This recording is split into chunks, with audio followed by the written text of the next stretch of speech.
Hello and welcome back to my channel. My name is David Novak. Most recently I have read George Eliot's Daniel Deronda and Wilkie Collins's The Woman in White. I'm contemplating what I'm going to do next, and I'm thinking of partaking of Chekhovember. Now that is an event that was created by James at Quaint and Curious Volumes. He has enlisted the services of a couple of co-hosts, Greg at Another Bibliophile Reads and Alan at Big Hard Books and Classics or something like that. And I'm thinking about joining in now. They have a very specific program. Week 1 is reading a play by Chekhov. Week 2, reading another play. Week 3, I believe, is a long short story. And then week 4 is reading the story about the lapdog, as Penguin Books has it. I will not be probably joining in with those specific entrees or entries because I don't think I have any of them. I am no great lover of Chekhov's plays. I've seen all of them probably multiple times, and I find a decided lack of action in the plays. It's a lot of people talking.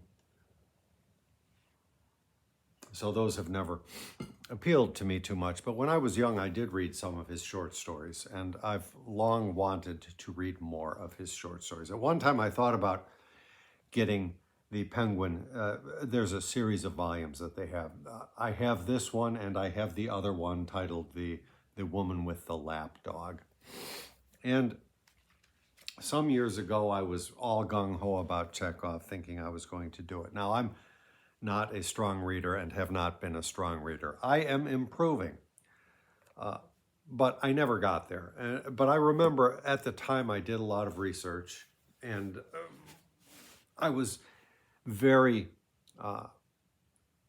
desirous of satisfying my completist urges and getting the Folio Society collection. They have a 3 or 4 volume set which includes the complete short stories by Chekhov. I never did that. I read somewhere that the translation in those books is problematic. So I stayed away from that. And somewhere I read, possibly in the same place, that this was really the best you could do with Chekhov in translation. Now, this is a while ago, and it may have been superseded. So it contains 40 short stories. I've had this on my shelf and on my long-term TBR for a long time. So it is, if I decide to partake of this event, this is the book that I will tackle.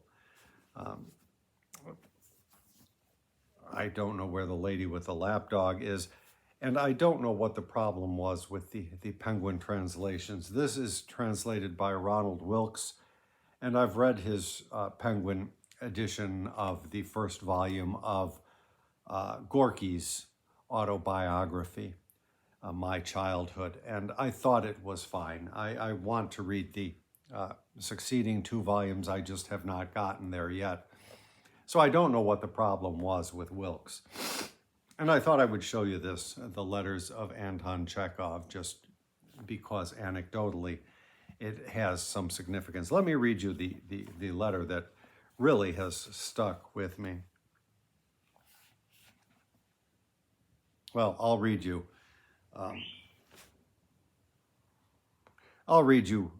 a couple of paragraphs from it. I won't read the first one, and of course, the full letter is not included here. At present, I find myself in a most absurd situation. I am sitting around all by myself and have no idea what I am sitting around for. There's no point in your saying that it's you who are doing the work, while nevertheless the theater is styled the theater of Stanislavski.